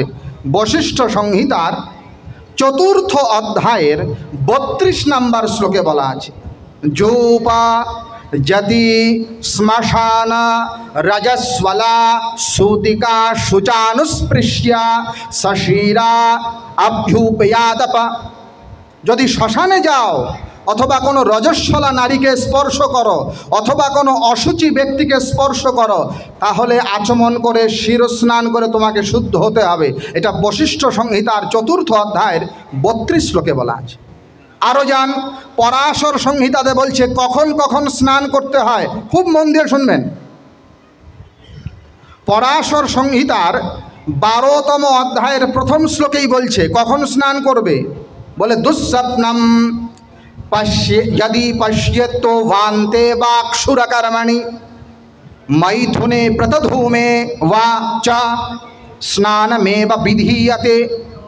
दुःस्वप्न যদি দেখো, বান্তে মানে যদি বমি করো, বমন করো, আর কি মৈথুন স্ত্রী পুরুষ যদি যৌন সংসর্গ করে, আর কি প্রেতধূম যখন দাহ হয়, আপনারা দেখেছেন দাহ হলে ধূম, যে ধূম উৎপন্ন হয় ওটা বাতাসে মিলিয়ে যায়, ওই প্রেতধূম যদি গায়ে লাগে তাহলে স্নানমেব বিধীয়তে, স্নান করে শুদ্ধ হতে হবে। পরাশর সংহিতা 12 অধ্যায় 1ম শ্লোক। এই জন্য আমরা যখন দাহ করি, দাহ করার পরে বাড়ি থেকে সরাসরি ঢুকি? বলে না, আগে লোহা স্পর্শ, অগ্নি স্পর্শ। আপনাদের এখানে করে এগুলো? নিম চিবায়। কেন? সাময়িক অশুদ্ধতা ওই সময় হয়। এই জন্য পরাশর ঋষি বলছেন পরাশর সংহিতার 12তম অধ্যায়ের প্রথম শ্লোকে যে ওখানে যদি যাও তাহলে স্নানামে বা বিধিয়াতে। আচ্ছা, আর কোথায় যে আমরা গোবিন্দকে বসাবো সেই গোবিন্দই বলছেন, ওইটার নাম হলো বিষ্ণু সংহিতা। বিষ্ণুই বলছেন, অধ্যায় নাম্বার 22 শ্লোক নাম্বার 65, বিষ্ণু সংহিতার 22তম অধ্যায়ের 65 শ্লোকে বলছে কি করব?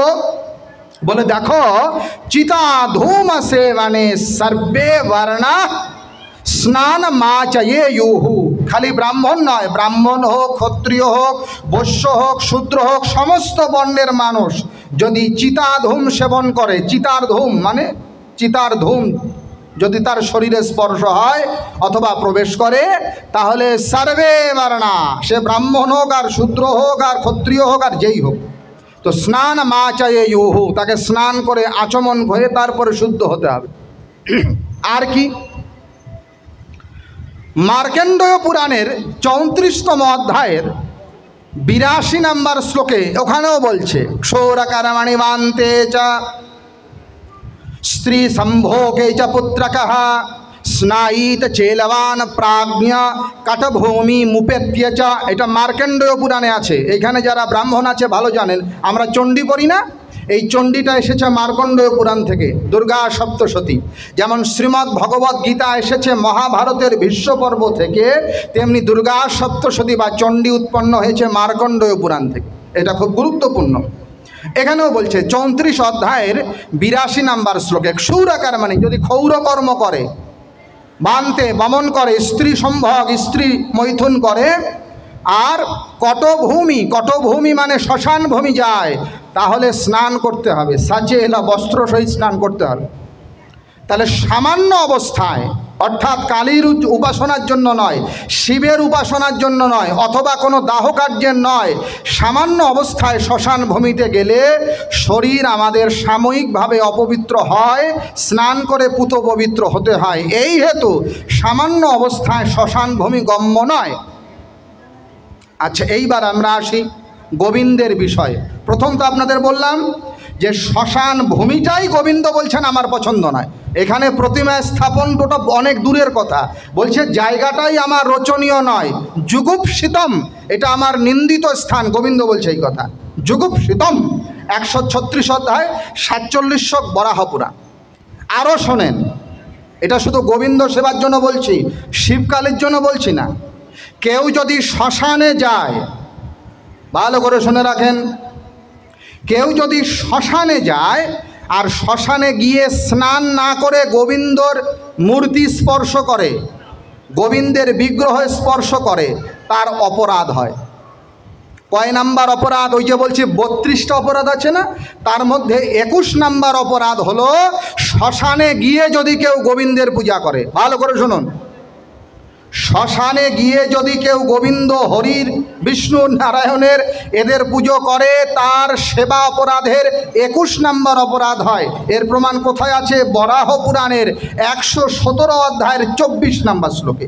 বরাহ পুরাণের 117 অধ্যায়ের 24 নম্বর শ্লোকে বলছে, শ্মশানং বৈ গাত্বা ইয়স্তু গাত্বা মামেব প্রতিপদ্যতে, যারা শ্মশানে গিয়ে অস্নাত হইয়া আমাকে স্পর্শ করে বা আমার পূজা করে, একবিংশাপরাধন্তু, 32 প্রকার অপরাধের মধ্যে তার 21 নম্বর অপরাধ হয়।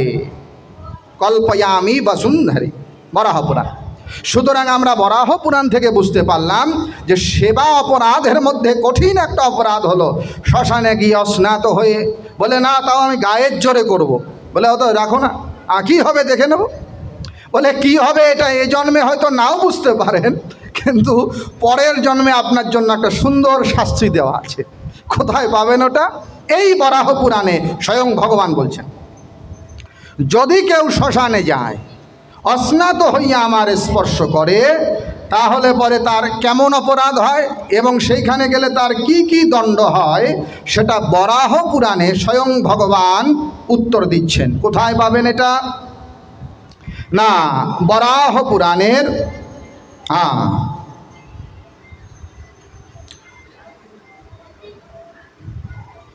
এই প্রকরণের মধ্যেই 136 অধ্যায়, বরাহ পুরাণের 136 অধ্যায়ের আপনারা যদি শ্লোক সংখ্যা দেখেন 8 থেকে 10, এই বরাহ পুরাণের 136 অধ্যায়ের শ্লোক সংখ্যা 8 থেকে 10, সেখানে ভগবান বিষ্ণু বা কৃষ্ণ বা গোবিন্দ যে নামই বলেন বরাহরূপী, তিনি বলছেন কি হবে তার? শ্মশানে গিয়া অস্নাত অবস্থায় যদি আমাকে স্পর্শ করে, ভগবানের বিগ্রহ প্রতিমা স্পর্শ করে, তাহলে 14 বর্ষ জম্বুক আর 7 বৎসর খগেশ্বর গৃধ্য শিয়ালা শকুন। বলে 14 বৎস জম্বুক, 7 বৎস গৃধ্য হয়ে তার জন্ম হবে, নরমাংস ভোজন করতে করতে ঘুরবে। এরপরে উদ্ধার হবে না, তারপরে তার পিশাচ জনি প্রাপ্তি হবে এবং তারপরে ওই শ্মশানেই সে আরও 15 বৎসর ঘোরাফেরা করবে এবং 30 বৎসর পর্যন্ত উচ্ছিষ্ট ভোজী হয়ে তাকে থাকতে হবে। এটা বরাহ পুরাণের 136 অধ্যায়ের 8 থেকে 10 নম্বর শ্লোকে স্বয়ং গোবিন্দ বলে দিয়েছেন। কত বড় কথা! অতএব শ্মশান ভূমি গমন করলে পরে অবশ্যই আমি যদি গোবিন্দের সেবা করি, আমাকে সাবধান হতে হবে যে শ্মশানে গমন করলে পরে অস্নাত হইয়া গোবিন্দ স্পর্শ করলে আমার নরক গতি হয়, সেই শ্মশানে গোবিন্দের বিগ্রহ স্থাপন করার কোনো প্রশ্নই ওঠে না। এটা সম্পূর্ণ অযৌক্তিক কথা। আরও শোনেন, আমরা যারা গৌড়ীয় বৈষ্ণব আছি, একটু মন দিন এদিকে, আমরা যারা চৈতন্য মহাপ্রভুকে মানি, পঞ্চতত্ত্ব মানি না আমরা, ভজ শ্রীকৃষ্ণ চৈতন্য প্রভু নিত্যানন্দ শ্রী অদ্বৈত গদাধর শ্রীবাসাদি গৌর ভক্তবৃন্দ, আমরা গৌর ভক্ত যারা আছি, অর্থাৎ আমরা যারা গৌড়ীয় বৈষ্ণব আছি, আমাদের জন্য কি বিধান কি নিয়ম এগুলো তো শাস্ত্রে বলা আছেই। আরও একটা অত্যন্ত আদরণীয় গ্রন্থ আছে, যেটার নাম হলো, এই যে আমার হাতে দেখতে পাচ্ছেন, হরি ভক্তি বিলাস। এই বইটার লেখক হচ্ছে শ্রীল গোপাল ভট্ট গোস্বামী। অনেকে বলতে পারবেন যে না, গোস্বামীদের কথাই আমরা মানব। বাবা, তুমি যতই বড় পণ্ডিত হও আর যতই ওই বরাহ পুরাণগুলো আমরা মানব না, আমরা গোস্বামীদের কথাই মানব। তো যেমন তেমন গোস্বামী নয়, স্বয়ং চৈতন্য মহাপ্রভুর যে স্বর গোস্বামী ছিল, এই মা 6 গোসাই নাম শোনেন নাই? এই 6 গোসাইয়ের নাম, শুদ্ধ নাম হলো স্বর গোস্বামী। 6 জন গোস্বামীদের মধ্যে একজন প্রসিদ্ধ গোস্বামী হচ্ছেন, তার নাম শ্রীল গোপাল ভট্ট গোস্বামী। এই গোপাল ভট্ট গোস্বামী যে পুস্তক রচনা করলেন, তার নাম হরি ভক্তি বিলাস। সেই হরিভক্তি বিলাসে বলছে, যারা বৈষ্ণব, এই বৈষ্ণব ব্যক্তিদের যে অপরাধগুলো হয় সেবা করতে গিয়া, 32টা বললাম, বৈষ্ণব ব্যক্তিদের উচিত এই অপরাধ থেকে সর্বদা বিরত থাকা, বেঁচে থাকা। কখনোই এই 32 প্রকার অপরাধের কোনো অপরাধ যারা বৈষ্ণব তাদের করা চলিবে না। এর মধ্যে কি অপরাধ আছে, এই গোস্বামীদের বই থেকে আপনাদের বলছি, এটার নাম হরিভক্তি বিলাস। এই হরিভক্তি বিলাসের আপনার যদি অষ্টম বিলাস খোলেন, অষ্টম বিলাসের 211 নম্বর শ্লোক, আবার বলছি, এই এটা ছোট হয়ে গেল তো, ঠিক আছে, হরিভক্তি বিলাসের অষ্টম বিলাসের 211 নম্বর শ্লোকে বলছে, ক্রোধং কৃত্বা শ্মশানাঞ্চ গত্বা ভূত্বাপজীর্ণভূ ইত্যাদি হরেহ স্পর্শো হরে কর্ম কারণম পাতকাবহম। যদি কেউ শ্মশানে গিয়ে হরির পূজা করে, শ্মশানে গিয়া অজীর্ণ ভোজি হইয়া, ক্রোধ পরবশ হইয়া, ইত্যাদি ইত্যাদি, শ্মশানে গিয়া বলছে, শ্মশানং শ্মশানঞ্চ, শ্মশানে গিয়া যদি কেউ হরির পূজা করে বলছে, তাহলে তার কি হবে? অতীব পাপের সঞ্চয় হবে, অতীব পাপের সঞ্চয় হবে। এটা হরিভক্তি বিলাসের অষ্টম বিলাসের 211 নম্বর শ্লোকে বলা আছে। এটা লেখক হচ্ছে শ্রীল গোপাল ভট্ট গোস্বামী। আচ্ছা, আরেকটা গোস্বামীদের বই আপনাদের দেখাই। এইটার নাম হলো ভক্তি রসামৃত সিন্ধু। এইটাও যিনি লিখেছেন তার নাম শ্রীল রূপ গোস্বামী। 6 গোস্বামীর মধ্যে আরও একজন গোস্বামী, তার নাম শ্রীল রূপ গোস্বামী। তিনি এটা লিখেছেন শ্রী শ্রী ভক্তি রসামৃত সিন্ধু। এই ভক্তি রসামৃত সিন্ধুর টিকা করেছেন আরও 2 জন গোস্বামী। একজনের নাম শ্রীল জীব গোস্বামী। আমি এগুলো কেন বলছি জানেন? যারা আমরা গৌড়ীয় ভক্ত আছি, আমরা যারা গোস্বামীদের কথা মানি, তাদের জন্য গোস্বামীদের লেখা বই থেকে আপনাদের বলছি। শাস্ত্রের প্রমাণ তো দিয়েছি, আরও দেব। এইগুলো গোস্বামীদের লেখা বই। তাহলে শ্রীল রূপ গোস্বামীর লেখা ভক্তি রসামৃত সিন্ধু, এই ভক্তি রসামৃত সিন্ধুর পূর্ব বিভাগের 2য় লহরীতে শ্রীল জীব গোস্বামী টিকা করছেন, আর শ্রীল বিশ্বনাথ চক্রবর্তী টিকা করছেন। 2 জন। একজনের নাম শ্রীল জীব গোস্বামী, আরেকজনের নাম শ্রীল বিশ্বনাথ চক্রবর্তী। 2 জন টিকা করছেন, গৌড়ীয় বৈষ্ণব আচার্য। তারা বলছেন ওই একই কথা, যে শ্মশানে গমন করলে যদি হরি স্পর্শ করে, কথাটা হলো হরে হে স্পর্শ, হয় হরির মূর্তি স্পর্শ, আর না হলে হরির পূজা। হরে হে কর্মকরণম, হরে কর্মকরণম, ভগবানের পূজা অর্চনা যদি করে, তাহলে তার কি হবে বলে পাতকা বহম, তাহলে মহাপাপ হবে, তার মহাপাপের সঞ্চয় হবে। এটা রূপ গোস্বামী তার মূল শ্লোকের টিকায় শ্রীল জীব গোস্বামী এবং শ্রীল বিশ্বনাথ চক্রবর্তী বা 2 জন আচার্য পরিষ্কারভাবে বর্ণনা করেছেন। আচ্ছা, তাহলে আমরা কি বুঝলাম? 1, শ্মশান ভূমি ভগবানের প্রিয় স্থান নয়, তিনি এই স্থান পছন্দ করেন না। নাম্বার 2, শ্মশানে গমন করলে পরেই আমাদের গোবিন্দ পূজার অধিকার চলে যায়, স্নানপূর্বক পূজায় অধিকার হয়। নাম্বার 3, যদি আমি জোর করে করি তাহলে মহাপাপ হয়, 21 নাম্বার সেবা অপরাধ হয়। এবার আসেন নাম্বার 4, শ্মশানে গোবিন্দ বিগ্রহ প্রতিষ্ঠা করা তো দূরের কথা, কিছু মনে করবেন না। শ্মশানের শিলা দ্বারাও গোবিন্দের মূর্তি নির্মাণ করা চলিবে না। এখানে প্রতিষ্ঠা করা তো দূরের কথা, যদি শ্মশানের কোনো শিলা হয়, সেই শিলা দিয়েও গোবিন্দের প্রতিমাটা নির্মাণ করাও চলিবে না। স্থাপন তো দূরের কথা, প্রতিষ্ঠা করা তো দূরের কথা, গোবিন্দের যদি প্রতিমা নির্মাণ করতে গিয়ে শ্মশানের শিলা ঢুকে যায়, তাহলে ওই প্রতিমা নির্মাণ হবে না। এটা আমি বলি নাই, কে বলল? শ্রীল গোপাল ভট্ট গোস্বামী হরি ভক্তি বিলাস নামক গ্রন্থে 18 নম্বর বিলাসের 110 পৃষ্ঠায় এই সংস্করণে বলছেন যে শ্মশানের শিলা দ্বারা গোবিন্দের বিগ্রহ নির্মাণ পর্যন্ত করা চলিবে না। বলা হচ্ছে পুর মধ্যে স্থিতা যাচ তথা পিতৃবনে স্থিতা ইত্যাদি বলে বলছেন বর্জনীয়া তথা শিলা। যদি শ্মশানস্থ কোনো শিলা হয়, শ্মশানের কোনো শিলা হয়, সেটা দিয়ে গোবিন্দের প্রতিমাটাও নির্মাণ করা চলিবে না। স্থাপন তো দূরের কথা, প্রতিমাও নির্মাণ। আচ্ছা, আরও শোনেন, গোবিন্দের যে মন্দির বানাবো, আমি বেদি বানাবো বা প্রাসাদ বানাবো, সেখানে যে ইট ব্যবহার করা হবে, সেই ইট যদি শ্মশানের ইট হয়, তাহলেও সেটা করা চলিবে না। এগুলো কার জন্য বলছি? বারবার করে বললাম, শিবের জন্য নয়, কালীর জন্য নয়, শক্তি তত্ত্বের জন্য নয়, শিবতত্ত্বের জন্য নয়, এগুলো সব বলা হচ্ছে বিষ্ণু তত্ত্বের জন্য।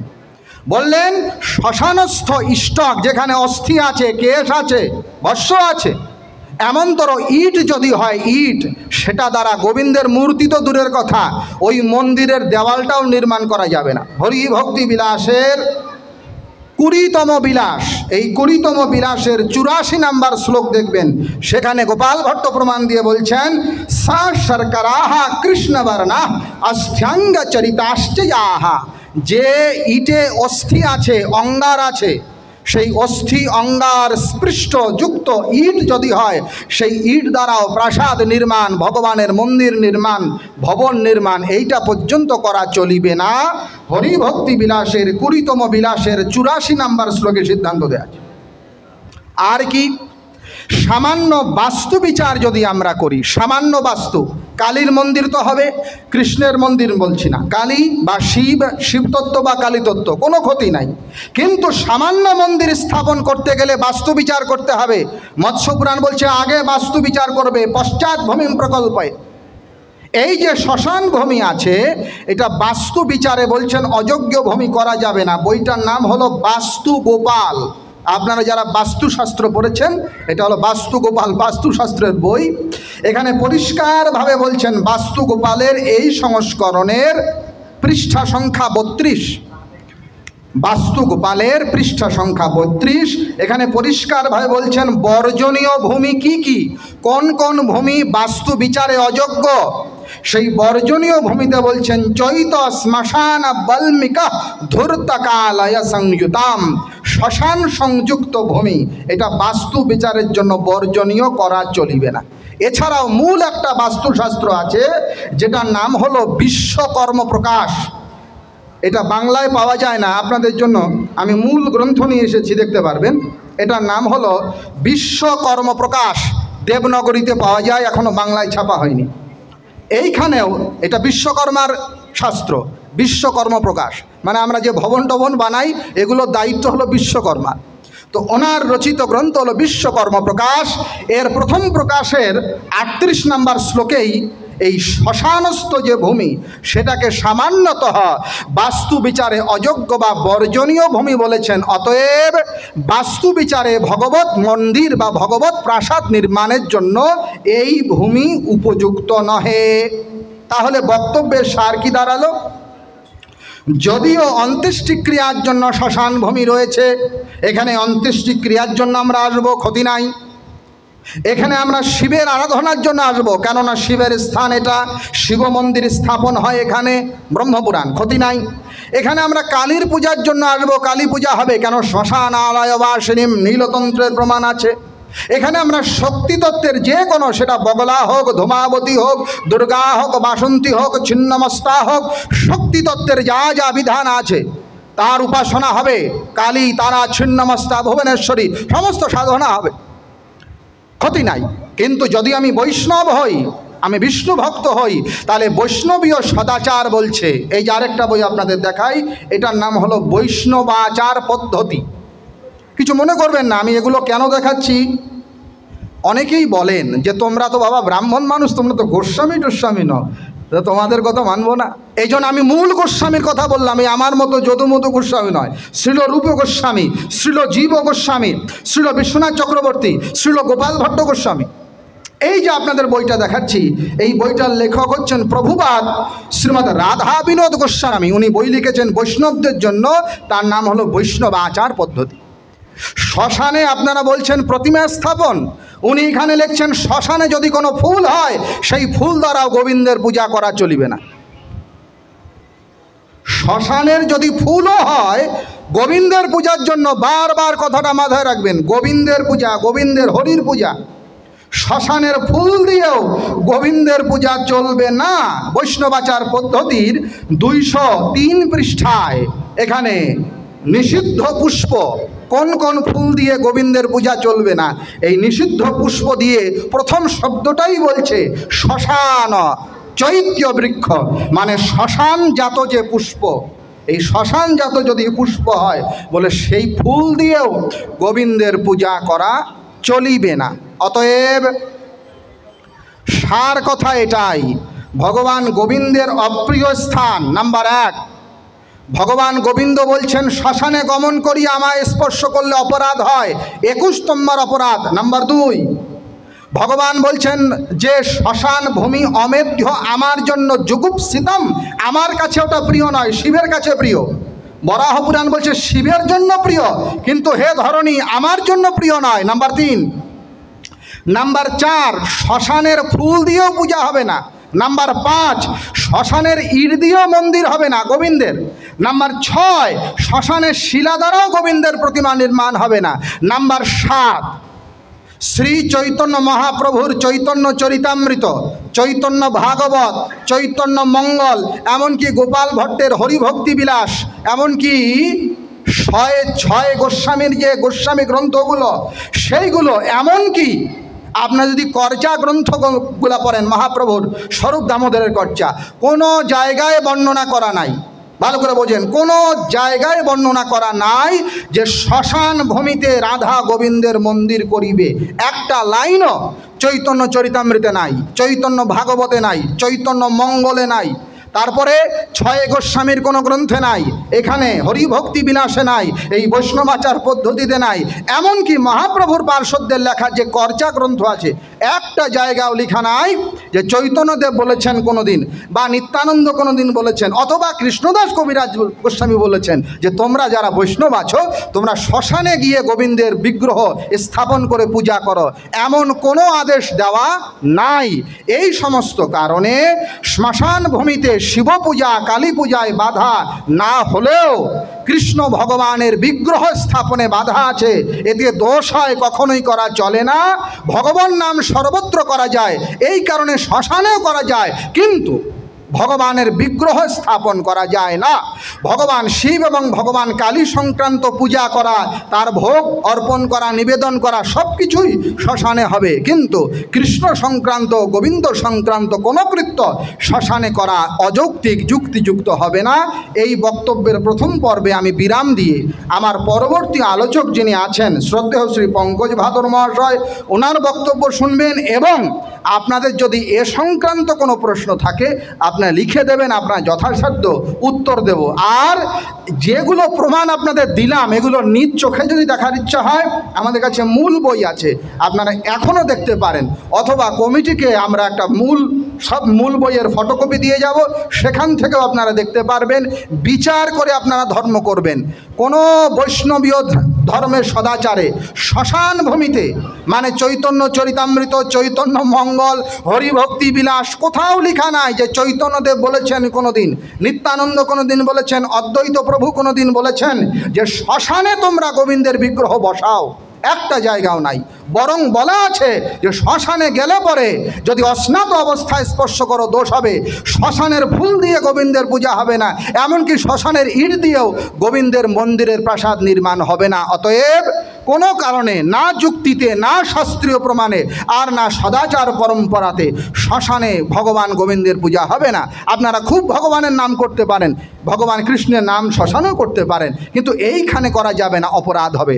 আমরা শ্রী গোবিন্দের বিরোধিতা করছি না।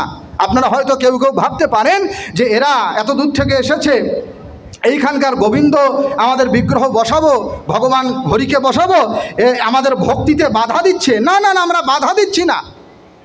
আমরা বলছি যে ভক্তি যদি শাস্ত্রসম্মত না হয় সেটা ভক্তি নয়। শ্রুতি স্মৃতি পুরাণ আদি পাঞ্চরাত্র বিধিং বিনা ঐকান্তিকী হরের ভক্তির উৎপাত ঐব কল্পতে। শ্রুতি স্মৃতি এবং পাঞ্চরাত্র শাস্ত্রের বিরোধ যদি কোনো ভক্তি হয়, সেই ভক্তি সমাজে উৎপাত তৈরি করে। কাজেই আপনারা যেন ভক্তির অপরাধ থেকে বাঁচেন, অপরাধী না হন, সেই কারণে আমরা এই কথা বলছি। আমাদের প্রাণ গোবিন্দ, প্রাণধন ভগবান কৃষ্ণ, আমরা বারংবার রাধা গোবিন্দের চরণে প্রণতি স্থাপন করি, কিন্তু গোবিন্দ যেখানে বলছেন ওই জায়গায় আমি যাই না, ওইটা আমার পছন্দনীয় নয়, সেখানে গোবিন্দের উপর যদি আমি বেশি বুদ্ধিমান হই, আমাদের সহজ বাংলায় বলে যে খোদার উপর খোদকারী, ভগবানের উপরেও যদি আমি ভগবানগিরি দেখিয়ে না আমি শ্মশানেই তোমাকে বসাবো, ভগবান বলছেন আমি ওইটা পছন্দ করি না, আমি বললাম শ্মশানেই তোমায় পূজা করব, ভগবান বলছেন শ্মশানের ফুল দিয়েও আমার পূজা হবে না, আমি বলবো যে না শ্মশানের মধ্যেই তোমাকে আমি পূজা করব, তাহলে আমি ভক্ত নই, বরং আমার অন্তিমে অধগতি প্রাপ্ত হবে। এই অধগতি যেন না হয় সেই কারণেই সচেতনতামূলক আপনাদের সামনে এতক্ষণ আমি প্রবচন করলাম। এরপরে শ্রদ্ধেয় পঙ্কজ ভাদর সপ্ততীর্থ প্রভাষক তিনি আপনাদের আরও শাস্ত্রীয় প্রমাণ এবং যুক্তি প্রদর্শন করবেন।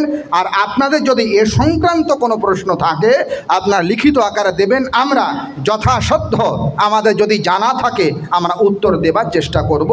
सर्वेषां मंगलां भूयात्, सर्वे सन्तु निरामया, सर्वे भद्राणि पश्यन्तु, मा कश्चित् दुःख भाग भवेत्। जगतेर सकलेई सुखी होक, सकलेई शांति लाभ करुक, केउ जेन क्षणमात्र दुःख भोग ना करे।